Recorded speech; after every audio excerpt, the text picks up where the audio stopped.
Okay, so welcome to Stat 100, everyone. Penn State emails into the chat box if you could, just for participation and attendance reasons. And just to kind of go over what our guide study groups will be like this semester. Basically, every Thursday we are going to have this group review at 8:30, and we'll talk about this week's lesson and what we discussed over the week. And then we'll also just have some quiz questions, some old quiz questions that we can use to just for practice and whatnot. And then at the end, if you guys have any other questions, you're more than welcome to let me know about those. So let's get started through all of these. So, all right, so we're talking about different types of studies. We have our experimental and our observational studies. That's kind of the basis of our statistics. So our experimental studies are going to be those in which there's some sort of manipulation going on. So the experimenter is doing something to the different subjects in the group. So that means that they're imposing a treatment. They're doing something to change something about them. It can be anything. It could be the environment. It could be the subject themselves. But there is something that the experimenter is doing to change that. And then observational is just going to be they're just sitting back and watching. I always say it's kind of like people watching. They're just kind of seeing the scene, seeing what's happening, and taking data from that. So they're still taking data, but they're just not manipulating it. They're not putting any sort of treatment. So an experimental study would be, if you were looking at rats, two types of rats, and then you want to see if, or maybe you're looking at a whole group of rats, and you want to see if a certain medicine works better or not, you would, give that medicine to them. That would be a manipulation because you're changing something about it. Observational would just be if you were just looking at the rats and taking data about them. So that's the main idea there. Okay, and then when you're asking research questions, there's a few issues that can come up. So these are important to discuss because, the basis of statistics is to ask research questions, and then you use different statistical methods to find those answers. So the first one that we have here is deliberate bias, and this is basically just saying that when you ask the question, it's actually going to be pushing you towards an answer that the researcher, whoever's doing the survey, wants you to give. So that's obviously what we don't want. This is just very straightforward. There's some sort of bias. They're pushing you towards an answer that they're trying to get. And then we have filtering. So filtering is when it only has a certain set number of options. It kind of pushes you to be at one extreme or another. So if it only has yes or no, or strongly agree, strongly disagree, but it doesn't have undecided, I don't know, maybe, that kind of thing, that would be filtering, because you do need to have that in order to have a representative sample and representative survey to show that there are other options than just the extremes, yes or no. And then we do have importance of order. So this is just saying that the order that you do put your options in, your different answers for the survey, that does matter. It's just been shown through different analyses that because if it didn't matter, that you would get about the same amount of answers for each question, given that there was no change there. But importance of order, it does matter because of the fact that we do see a difference in the questions. We do see a difference if you put a certain, if you put them in a different order for the same question there. Yeah, and then unintentional bias, this is basically the opposite of deliberate bias in terms of the fact that, you don't mean to do it. It's something that the way you word the question is causing some sort of bias, but it's not, you didn't actually mean to do it. So this would be, if the question has something negative in it, like a negative term such as no or disagree, then people are more likely to, go against that because they don't want to be told what to do. That's the main idea that we talk about in this one. They don't want to be told what to do, so they're going to go forward and say, I'm probably going to be going on the more agree side, because unintentionally you're kind of pushing people to that side by making it sound like you're going to be telling them what to do there. And then unnecessary complexity is just saying that this is asking the uninformed or the double negative. So this is just saying that maybe you ask a question that has more than one question within it, so you don't really know which question you're answering, so do you like the color of the baseball team's shirts, or does it or would you rather it be another color? That's asking two questions, because you can like the color of the shirts, but you can also want it to be another color. So if you ask that, you don't know which question they'd be answering. So that's what would be unnecessary complexity. So yeah. And then And the asking the uninformed is basically saying that if people don't like know what the question is asking, if they don't know a definition in it, if you don't give it to them, then they're probably just gonna like they don't know what they're gonna put because they're not educated enough in it. So that's not good. And then double negative is the same idea. If you say like, do you disagree that we shouldn't have school uniforms? That's a double negative. So saying disagree, school uniforms. So yeah, that's that. Okay, and variables are going to be this is like one of the big basis of statistics is just we're just talking about the different things that we measure and take on different values for. So we do have two different types, categorical and quantitative. Our categorical variables are going to be those that have labels or groupings, and then our quantitative have numbers with them. So for categorical, we have two different types of those. We do have nominal and ordinal. So nominal are still categories or groups, but they don't have any sort of like order to them or hierarchy. They're just, they could be in any way. These can be flavors, colors, brands of a car, materials, that kind of thing, that they're still labels, but they don't have any sort of order attached to them. And in contrast, we have ordinal variables, which means there is some sort of hierarchy to them. So I always use the example of like freshman, sophomore, junior, senior. Those are going to be our like class ranking. So they are categorical, but they have some sort of hierarchy to them. So they are going to be ordinal categorical variables. And then the two types of quantitative variables are discrete and continuous.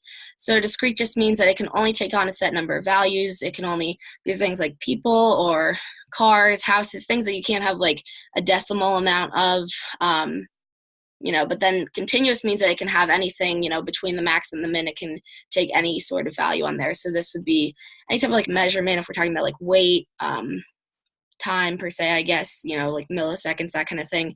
They can take on any value in there. So that's the main idea there. So categorical is groups, and then quantitative is going to be numbers there. Okay, and then the main idea of, when we have these different variables and whatnot, they all are going to be part of samples and populations. So our population, as I have at the top here, this is going to be where this is fixed because it's basically everything that we have. And it's fixed because, when you think about, if you think about like the US population, theoretically it's fixed at the time the census is taken. That's what we have. That's the data that we have. And we want it to be fixed because then when we take samples from it, it won't be, changing and variable, and it'll make more sense and it'll be more accurate.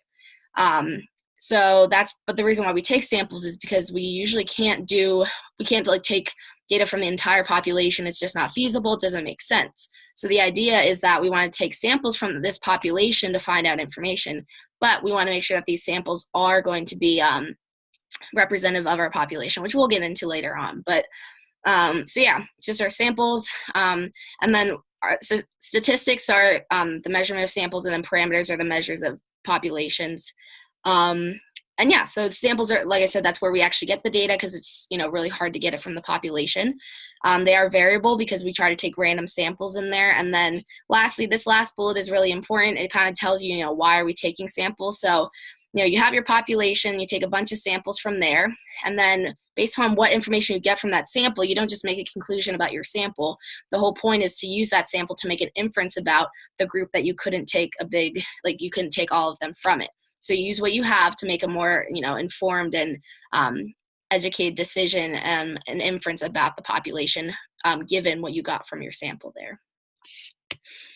Okay, so at the end of every session, we will have a few review questions just to go off of. So if you're watching back on YouTube, just go ahead and pause the video after I ask the question, try to figure it out on your own, and then go ahead and play it back and then see if you got it right. And we'll go through it, obviously, afterwards to see, what the answers are for that. So let's try this first one. So we have, which type of response bias is most dominant in the following survey question? Do you read? So check out these three answers. We have deliberate bias, unintentional bias, and unnecessary complexity. So let me know what you think the answer to this is, and then we will go over it together.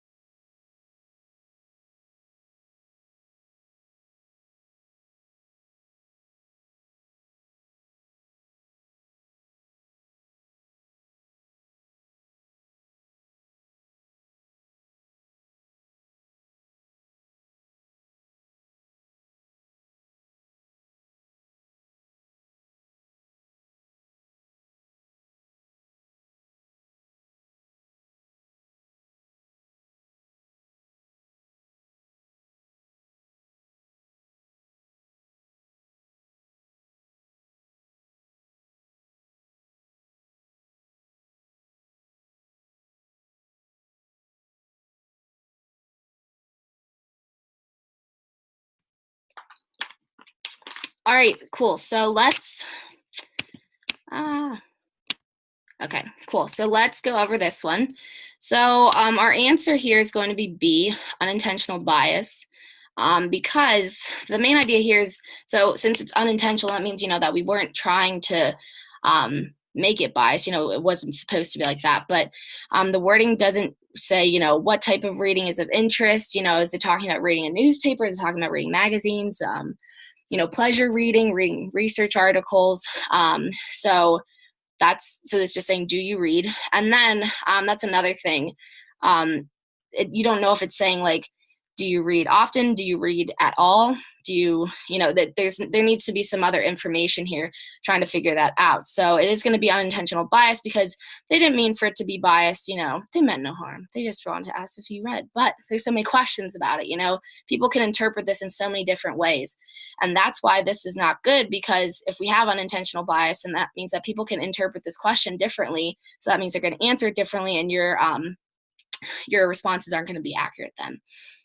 So yeah, C wouldn't be right. Unnecessary complexity, because this isn't complex at all. It's asking one question, although it has bias, it's not complex. And like I said, A is not correct because this would say something that would make it more, lead them to believe to answer something like, do you think that, you are allowed to, something, just something that's more stern in that aspect. So our answer there is going to be B, unintentional bias.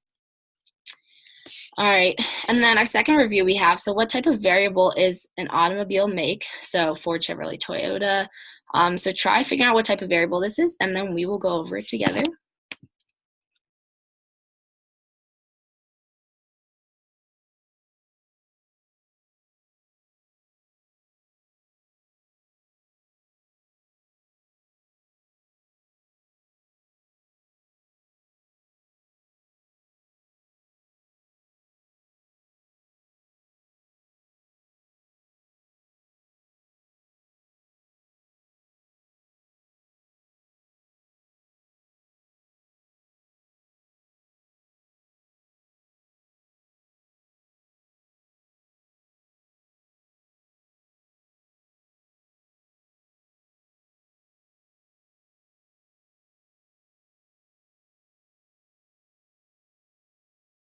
All right, perfect. So our answer to this one is going to be A.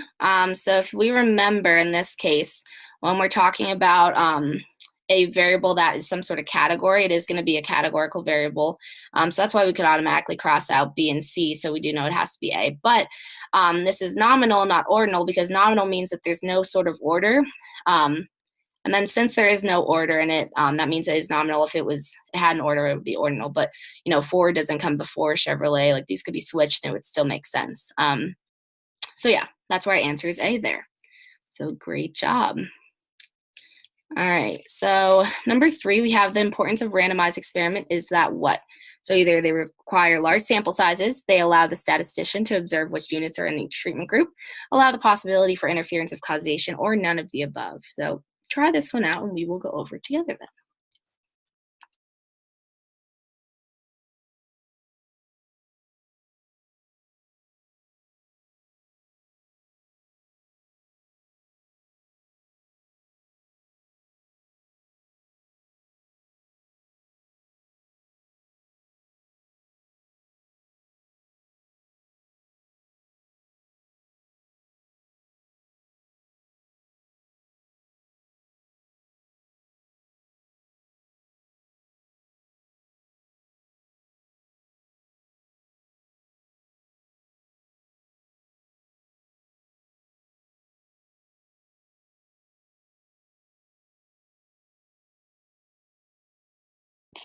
All right, so our answer here to this one is going to be C, because if we remember here, when we're doing a randomized experiment, we want to make sure that that's showing us a representative it's being representative of the population.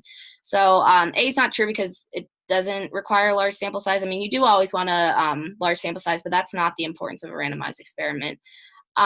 B doesn't allows them to observe, which this isn't true either because since it's a randomized experiment, it's not observational, so that's why that's not true.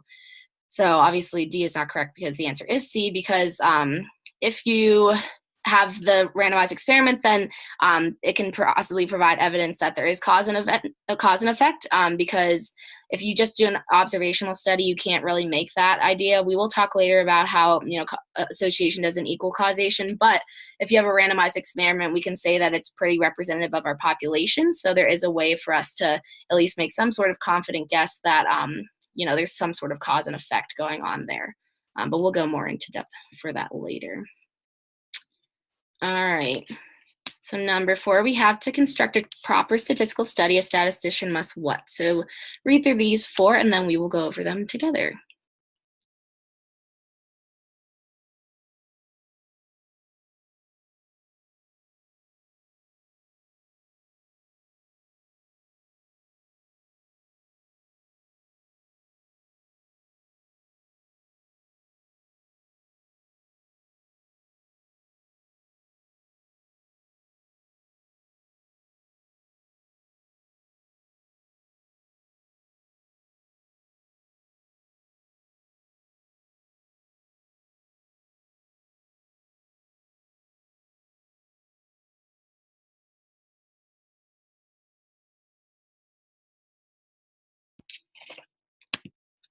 Okay, so our answer to this one is going to be everything. So our answer is D, all of the above. So when you are doing a statistical study, you want to make sure that you do have a sample you have a sample that's fully representative of our population. So that's what I was talking about before, that when we take this sample, we want it to be randomly sampled, because if it is like that, then it's going to be representative of our population, which is good because we want to use this sample to make an inference about our population. So that's why A is definitely, this is correct. And then B says it has to have a sufficiently large sample. And that's also correct. Like I said earlier, you always want to have a large sample size, which we will denote by N. That's our notation of a sample size. So you always want to have a large sample size to keep that representative part. And then C, decide whether the study shown should be an observation. This is true as well, because you want to see, if you should do an observational study or if you should impose some sort of treatment, and that goes into ethics and whatnot, which we will discuss later. But all 3 of those correct. So our answer is D because they're all correct. So good job. Okay. All right. So number 5, I think we have 2 more. So suppose a study found that African violets treated with a new plant food had more blossoms than those who did not receive the new food. Which of the following is most likely? So go ahead and pause the video, read through these 4 options, and then we will review it together.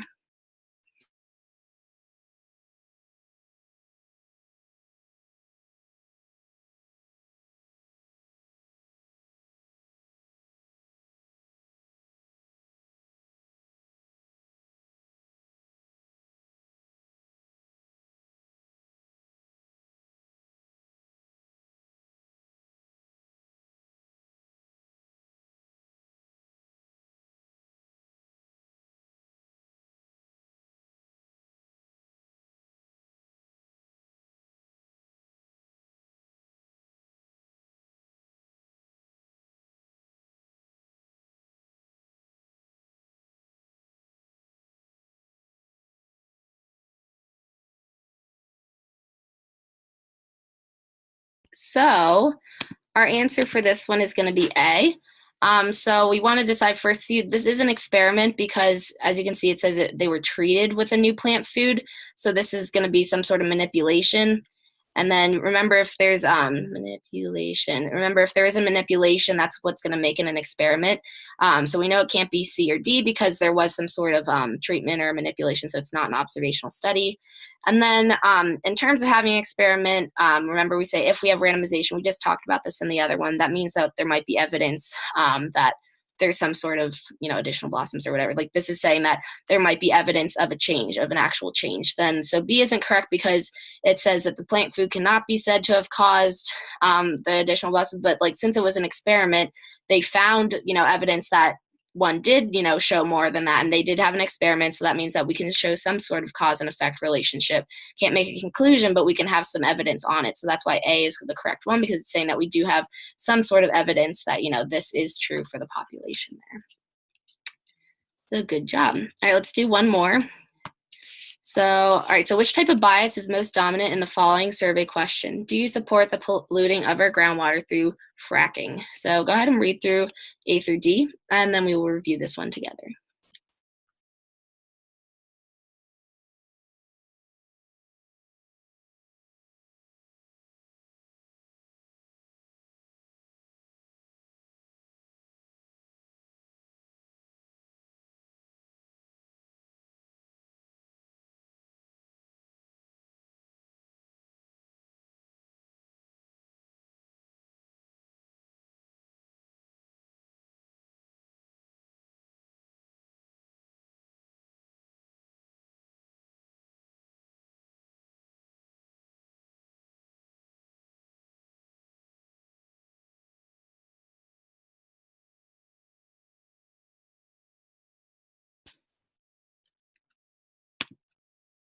Okay, good. So our answer here is going to be B, deliberate bias. Because remember what I talked about before, deliberate bias is when they're clearly trying to steer you in some sort of way. So they're like, do you support the polluting? So that already makes it sound like immediately you're gonna be like, I don't support polluting. That's not like, obviously you don't want to do that. So they realize that's how humans are going to feel most likely. So then they're trying to make you believe then that you don't support this, because they're telling you that fracking is going to be polluting the groundwater. And that's another thing. You can also keep in mind the fact that this can partially be like unnecessary complexity, because if people don't know what fracking is, that could also be it. But B is going to be our best answer here, because they're deliberately trying to show us, it's basically saying, like, do you support like killing like plants? Like, no, of course not. That's deliberate bias, because they're trying to like, push you into a box there for that. So that's why this would be that. It's not unintentional. This was definitely intentional, and not selection either, because that has to do with the people that you're choosing. So that's why B is our best answer. Alrighty. So yeah, so you can go ahead and watch these back on YouTube, obviously. Our next group review will be next Thursday, the 25th at 8:30. If you have any other questions for me, please just type those into the chat box. And if not, you guys are good to go for tonight.